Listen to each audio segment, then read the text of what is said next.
Hello friends. आज हम लोगों का टॉपिक है पॉइंट टू पॉइंट प्रोटोकॉल। ये जो पॉइंट टू पॉइंट प्रोटोकॉल है ये टीसीपी/आईपी प्रोटोकॉल सूट का एक प्रोटोकॉल है। ये जो पॉइंट टू पॉइंट प्रोटोकॉल है ये टीसीपी/आईपी लेयर के फर्स्ट लेयर पे काम करता है। अब सबसे पहले हम लोग इसकी नीड देखेंगे, ये डेवलप क्यों किया गया। लास्ट वीडियो में हम लोगों ने स्लीप प्रोटोकॉल देखा था। उस स्लीप प्रोटोकॉल के कुछ डिसएडवांटेजेस थे। डिसएडवांटेजेस जैसे कि वो एरर डिटेक्शन और करेक्शन नहीं कर सकता। स्लीप प्रोटोकॉल सिर्फ इंटरनेट प्रोटोकॉल को सपोर्ट करता है, डायनामिक आईपी एड्रेस को सपोर्ट नहीं करता, उसके अंदर कोई ऑथेंटिकेशन प्रोसेस नहीं होता, उसका कोई इंटरनेट स्टैंडर्ड नहीं है।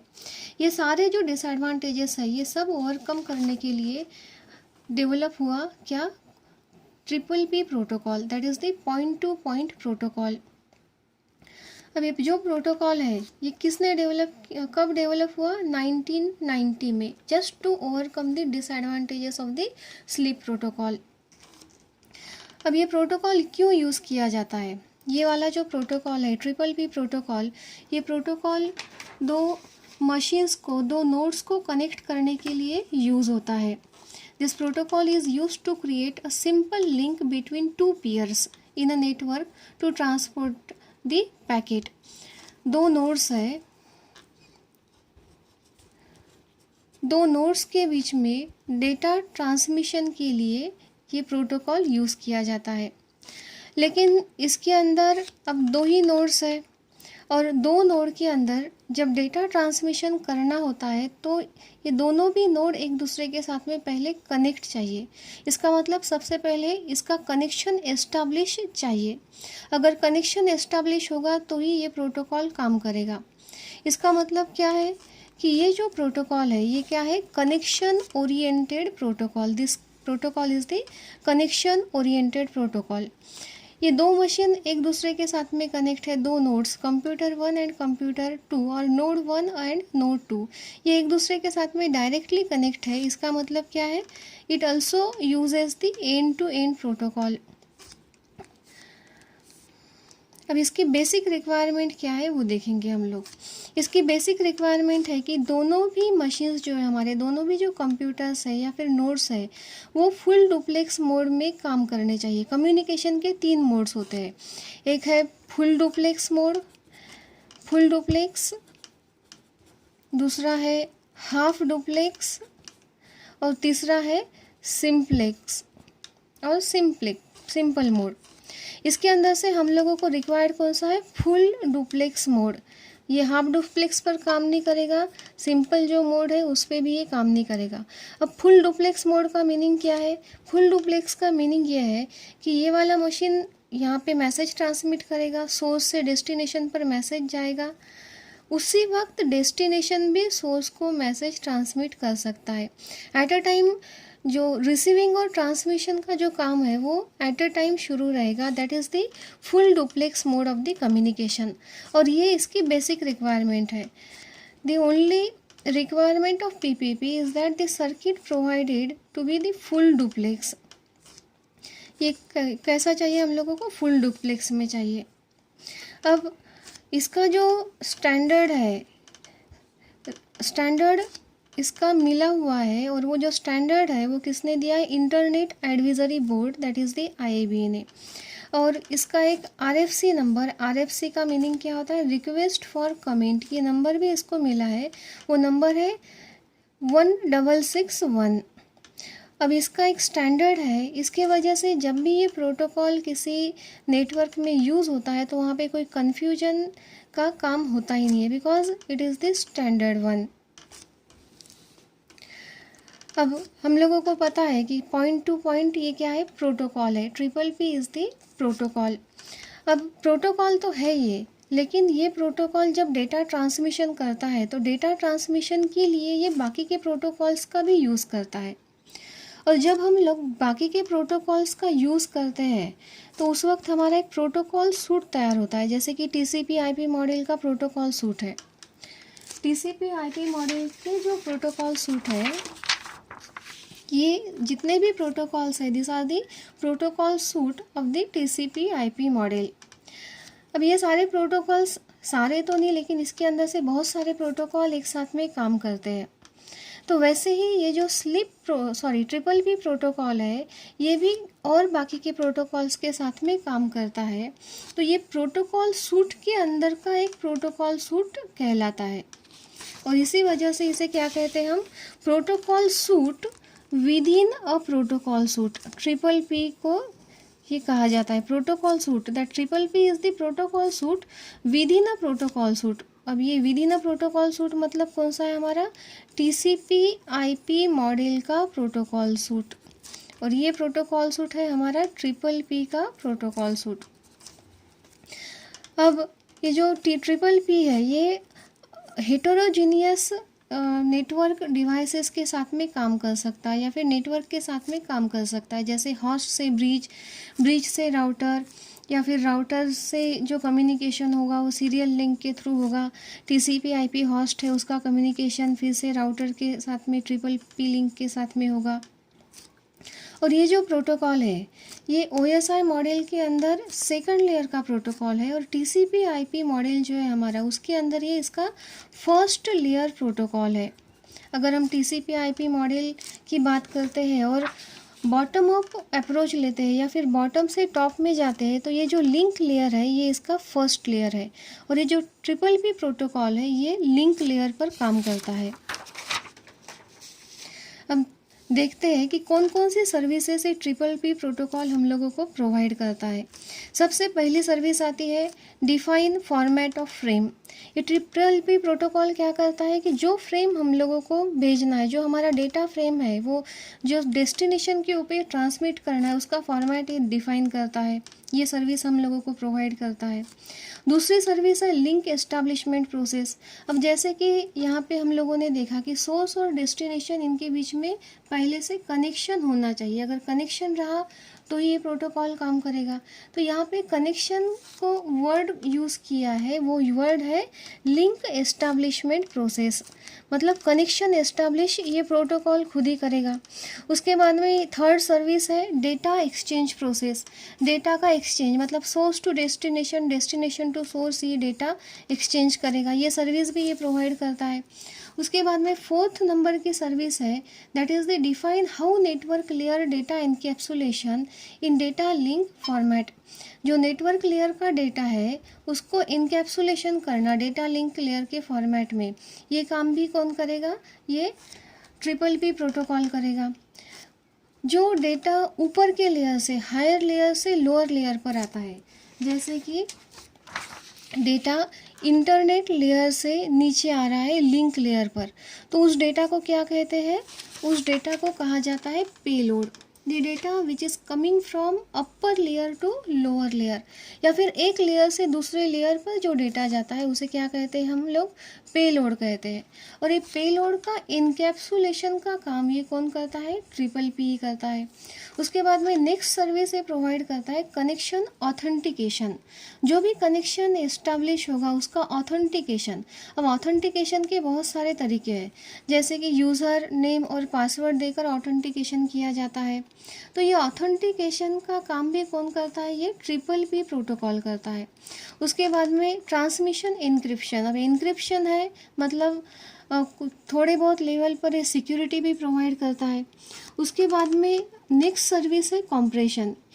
कॉम्प्रेशन मतलब डेटा कॉम्प्रेस करना। सिर्फ ये डेटा को ही कॉम्प्रेस नहीं करता, लेकिन जो बाकी के प्रोटोकॉल्स के हेडर है जिनमें हमारा डेटा इनकैप्सुलेट होता रहता है, वो हेडर्स को भी ये कॉम्प्रेस करता है। साथ में जो उसके अंदर डेटा होता है उसको भी ये कॉम्प्रेस करता है। ये सर्विस ये प्रोवाइड करता है। और नेक्स्ट सर्विस है data detection, data error detection. जो हम डेटा ट्रांसमिट करते हैं, ट्रांसमिशन के वक्त अगर कोई एरर आ जाता है तो उसको डिटेक्ट करने का काम ये करता है। These are the 8 services, total 8 services provided by the triple P.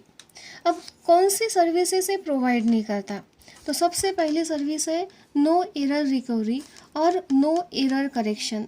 अब यहाँ पे एरर को डिटेक्ट तो कर लेगा ये, लेकिन डिटेक्ट करने के बाद में एरर से हमारा डेटा कैसे रिकवर करना है या फिर एरर का करेक्शन कैसे करना है, ये सर्विस ये ट्रिपल पी प्रोवाइड नहीं करता।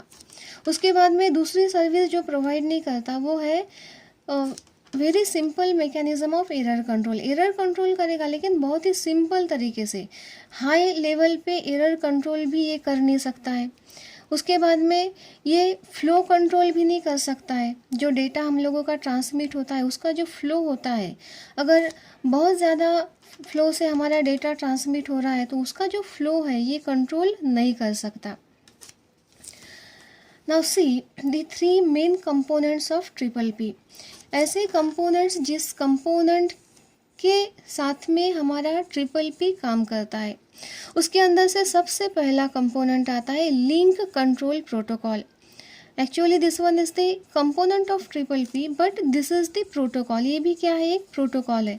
अब देखिए ट्रिपल पी एक प्रोटोकॉल है, ये एलसीपी भी क्या है, प्रोटोकॉल है। मतलब ये प्रोटोकॉल इस प्रोटोकॉल को अपने काम के लिए यूज़ कर रहा है। अब ये लिंक कंट्रोल प्रोटोकॉल ये क्या करता है, it is responsible for controlling the link. अब लिंक मतलब क्या, अब हम लोगों को पता है कि ये क्या करेगा, सोर्स से डेस्टिनेशन के बीच में लिंक फॉर्म करेगा, right. It forms the link between source and destination. यहाँ पे ये लिंक एस्टैब्लिश मतलब कनेक्शन एस्टैब्लिश करेगा। उस कनेक्शन एस्टैब्लिशमेंट को हम वर्ड यूज़ कर रहे हैं लिंक। अब ये जो लिंक है पहले इसको एस्टैब्लिश करनी पड़ेगी, तो ये एस्टैब्लिश करने का काम कौन करता है, ये एलसीपी करता है। अब लिंक तो एस्टैब्लिश हो गई, लेकिन लिंक एस्टैब्लिश के बाद में उसको मेंटेन करना पड़ेगा। अगर मेंटेन किया तो ही लिंक रहेगी। ये भी काम कौन करता है, एलसीपी।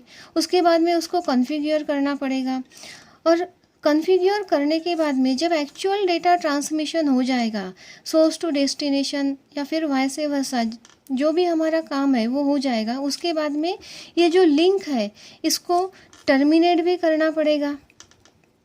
तो ये जो चारों काम है ये काम कौन करता है, LCP, that is the first component of triple P. और ये एलसीपी क्या है, ये मत भूलिए कि ये भी एक प्रोटोकॉल ही है।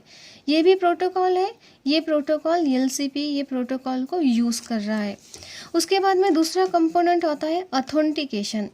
अब ऑथेंटिकेशन मतलब क्या, सोर्स और डेस्टिनेशन के बीच में या फिर दो नोड्स के बीच में हमारा लिंक एस्टैब्लिश हो गया।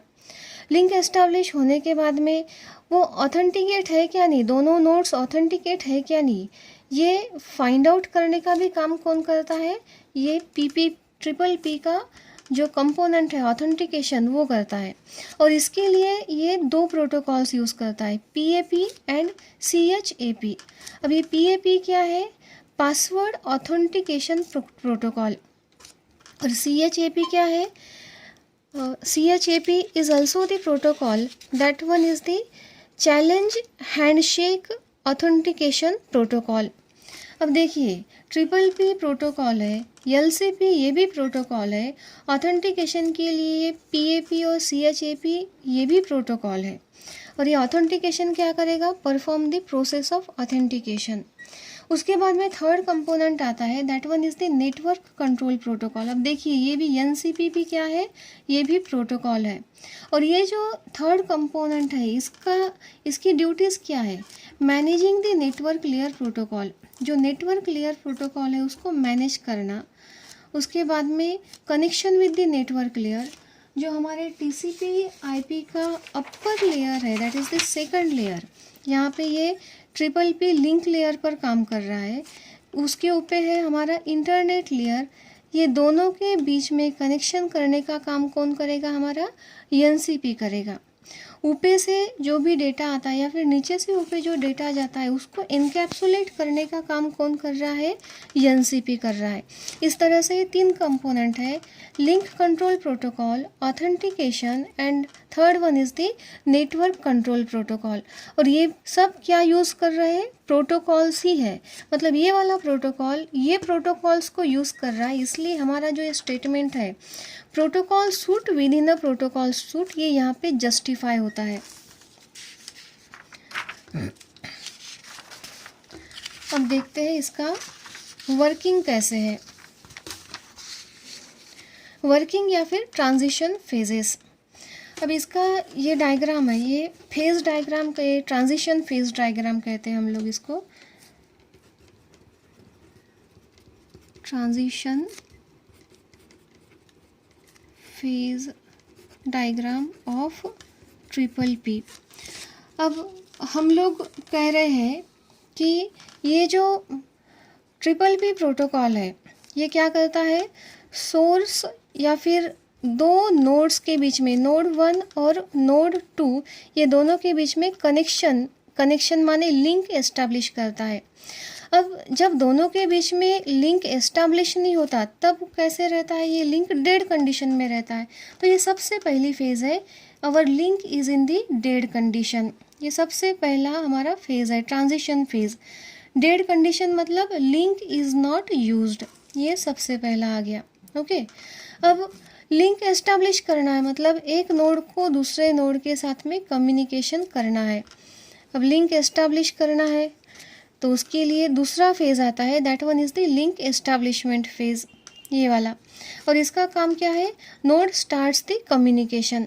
नोड अपना कम्युनिकेशन स्टार्ट, एक बार दोनों के बीच में कनेक्शन एस्टैब्लिश हो गया मतलब दोनों नोड कम्युनिकेशन कर सकते हैं, राइट। यहाँ पे लिंक एस्टैब्लिशमेंट का दूसरा फेज़ है। लेकिन जब लिंक एस्टैब्लिश होती है तो दो सिचुएशंस जनरेट होती है, एक तो लिंक सक्सेसफुली एस्टैब्लिश हो गया या फिर लिंक एस्टैब्लिश करते करते लिंक फेल हो गया। These are the two situations, link establish successfully and there occur some failure while establishing the link. अब अगर फेलियर हो गया तो फिर से कहाँ जाएगा, लिंक डेड कंडीशन में जाएगा। टर्मिनेट होने का काम नहीं, क्योंकि लिंक एस्टैब्लिश हुआ ही नहीं था तो टर्मिनेट किसे करेंगे, इसलिए ये कहाँ चला जाएगा, डेड कंडीशन में। अब दूसरी सिचुएशन कौन सी थी, लिंक सक्सेसफुली एस्टैब्लिश हो गया। अब सक्सेसफुली एस्टैब्लिश हो गया तो उसके बाद का फेज़ कौन सा आता है, ऑथेंटिकेशन फेज़। अब देखिए यहाँ पे हम लोगों ने कहा था कि 3 कंपोनेंट है। लिंक कंट्रोल प्रोटोकॉल क्या करता है, लिंक एस्टैब्लिश कर दिया, यहाँ पे एस्टैब्लिशमेंट हो गया, उसके बाद में उसका मेंटेनेंस कॉन्फ़िगरेशन ये यहाँ पे हो रहा है। और इसके बाद में जो सेकंड कंपोनेंट है ऑथेंटिकेशन, ये ऑथेंटिकेशन प्रोसेस मतलब ये ऑथेंटिकेशन फेज़ है। यहाँ पे क्या होगा, ऑथेंटिकेशन होगा। ऑथेंटिकेशन की अब मैंने आपको बताया कि 2 प्रोटोकॉल्स यूज़ होते हैं उसके लिए। ऑथेंटिकेशन अलग अलग तरीके से परफॉर्म होता है, जैसे यूज़र नेम और पासवर्ड दिया जाएगा, या फिर चैलेंज हैंडशेक ऑथेंटिकेशन प्रोटोकॉल होगा, उसकी मेथड्स होंगी, उसकी वजह से ऑथेंटिकेशन परफॉर्म होगा।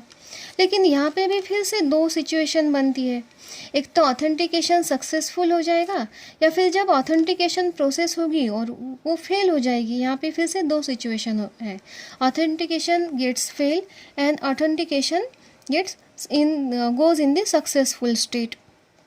जब ऑथेंटिकेशन फेल हो गया, अब देखिए यहाँ पे लिंक डेड था, फिर एस्टैब्लिश किया, फिर ऑथेंटिकेशन फेज़ में आए। यहाँ से ऑथेंटिकेशन जब कर रहे थे तो ऑथेंटिकेशन फेल हो गया। अब फेल जब होता है तो लिंक यहाँ पे टर्मिनेट होती है, क्योंकि लिंक एस्टैब्लिश हो चुका है। फेल, ऑथेंटिकेशन फेल हो गया, लिंक टर्मिनेट हो गया। लिंक टर्मिनेट होने के बाद में क्या हो जाएगा, डेड हो जाएगा। मतलब यहाँ पे ये टर्मिनेशन ऑफ द लिंक, ये जो एलसीपी के अंदर एक बताया हम लोगों ने, ये टर्मिनेशन, ये यहाँ पे हम लोगों का ये प्रूव होता है। अब ऑथेंटिकेशन जब हम लोग कर रहे हैं तो दूसरी सिचुएशन कौन सी है कि हमारा जो ऑथेंटिकेशन है ये सक्सेसफुल हो गया। जो भी हम लोगों ने यूज़र नेम या फिर पासवर्ड दिया था वो सक्सेसफुली वेरीफाई हो गया बाय बोथ द यूज़र्स। ये जब सक्सेसफुल हो गया तो उसके बाद का फेज़ आता है नेटवर्क लेयर प्रोटोकॉल का फेज़, या फिर सिंपली इसको नेटवर्क फेज़ कहा जाता है। अब ये नेटवर्क फेज़ का काम क्या है, negotiation of network layer protocol, मतलब क्या भेजना है, किस तरीके से भेजना है, अगर कोई डेटा भेजना है तो उसको इनकैप्सुलेशन करना पड़ेगा क्या, कौन सा इनकैप्सुलेशन देना पड़ेगा, ये सब काम कहाँ पे होगा, यस नेटवर्क फेज़ पर होगा। इसके साथ में एक दूसरा काम है, open the link to transmit the data. यहाँ से ही एक लिंक ओपन होगा, इसी फेज़ में एक लिंक ओपन होगा, उसे हम लोग क्या कहते हैं, ओपन फेज़ भी कहा जाता है। वो लिंक ओपन हो गया कि डेटा एक नोड से दूसरे नोड पर ट्रांसमिट हो जाएगा। अब डेटा ट्रांसमिशन हो गया, इनकैप्सुलेशन हो गया, डेटा ट्रांसमिशन हो गया, जो कोई कम्युनिकेशन करना था वो सब कुछ हो गया। अब सब होने के बाद में लास्ट फेज आता है लिंक टर्मिनेशन का। मतलब हम लोगों का कम्युनिकेशन हो गया है, अब लिंक को टर्मिनेट कर दो, तो उसके लिए कौन सा फेज है? Link termination. इसका काम क्या है? Communication is terminated. यहाँ पे कम्युनिकेशन टर्मिनेट हो गया, उसके बाद में ये लिंक अब डेड हो गया।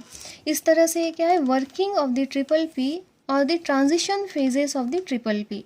एग्जाम पॉइंट ऑफ व्यू के हिसाब से ये फेजेस बहुत इंपॉर्टेंट है।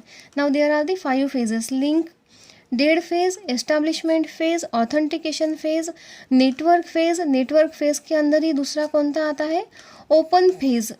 ओपन फेज के अंदर क्या होता है? लिंक ओपन होती है डेटा ट्रांसमिशन के लिए। और उसके बाद में लास्ट है हमारा टर्मिनेशन फेज। ओके, अब आगे का देखिए। सबसे पहले अब इसकी प्रोसेस कैसे हो रही? कनेक्शन एस्टैब्लिश हो गया, उसके बाद में ऑथेंटिकेशन हो गया, उसके बाद में नेटवर्क लेयर के प्रोटोकॉल एस्टैब्लिश नहीं हुए, नेटवर्क लेयर के जो प्रोटोकॉल है उन्होंने अपना काम किया, जैसे इनकैप्सुलेशन का काम है, बाद में डेटा ट्रांसमिशन का काम है। तो इस तरह से ये काम करता है। अब हम लोग देखेंगे frame format of triple P. Triple P का फ्रेम फॉर्मेट कैसा है? ट्रिपल पी के फ्रेम फॉर्मेट के अंदर कितने फील्ड्स हैं? अब ये जो फील्ड्स हैं वो फील्ड्स कुछ इस तरह से है। यहाँ पे फर्स्ट फील्ड है फ्लैग, ये फर्स्ट फील्ड है, और लास्ट फील्ड भी क्या है? फ्लैग है, या फिर इसको हम इस तरह से भी लिख सकते हैं।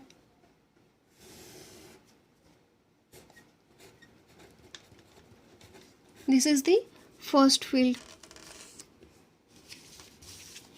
ये क्या है? फर्स्ट फील्ड है।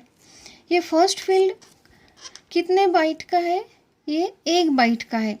0 से लेके 8 बीट है, मतलब टोटल कितना हो गया? ये 1 बाइट। ये हो गया 1 बाइट का। अब ये 1 बाइट का है। अब इसका काम क्या है? जो भी फ्रेम है ट्रिपल पी का, ये फ्रेम फ्लैग से ही शुरू होगा, और ये फ्लैग के अंदर वैल्यू क्या रहेगी? डेसिमल में 126। डेसिमल में कितनी वैल्यू है इसकी? 126 रहेगा, या फिर बाइनरी में इसका वैल्यू रहेगा 0, 6 टाइम्स 1 एंड अगेन 0। ये हो गया फ्लैग। ये जो फ्लैग है, स्टार्ट भी फ्लैग से ही होता है हमारा फ्रेम, और एंड भी किससे होता है? फ्लैग से ही होता है। यहाँ पे एंडिंग में भी क्या रहेगा? 0, 6 टाइम्स 1 एंड देन 0। अब उसके बाद में क्या आता है? दूसरा फील्ड है। दूसरा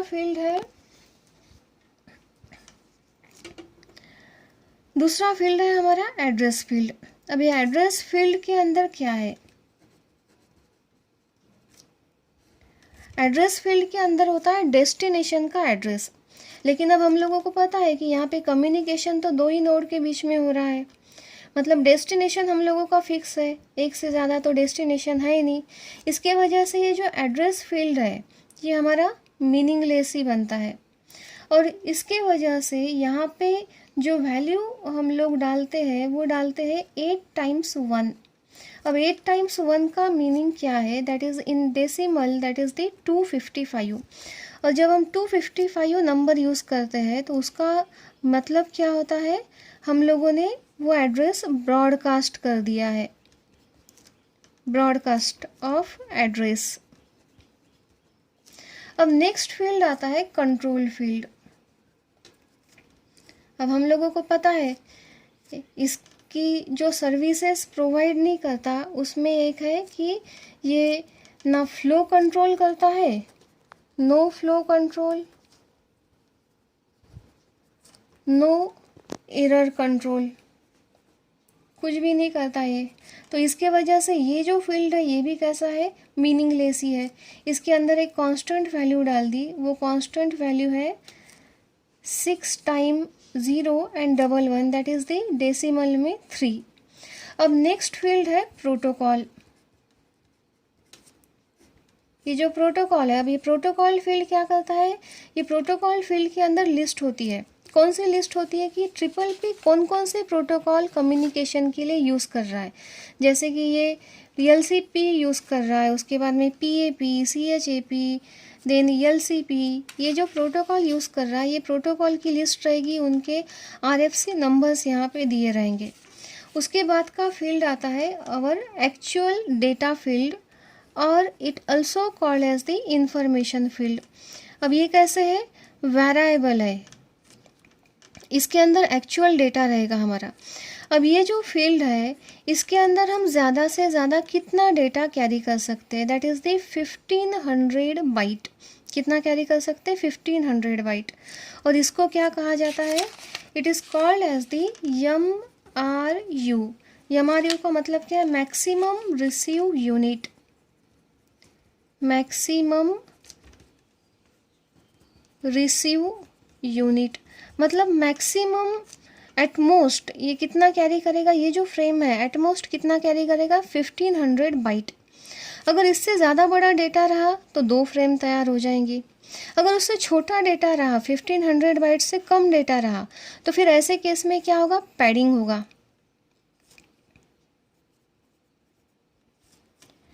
पैडिंग का मतलब क्या रहता है, यहाँ पे इसमें ही आएगा, डेटा के अंदर ही आएगा, दैट इज़ द पैडिंग।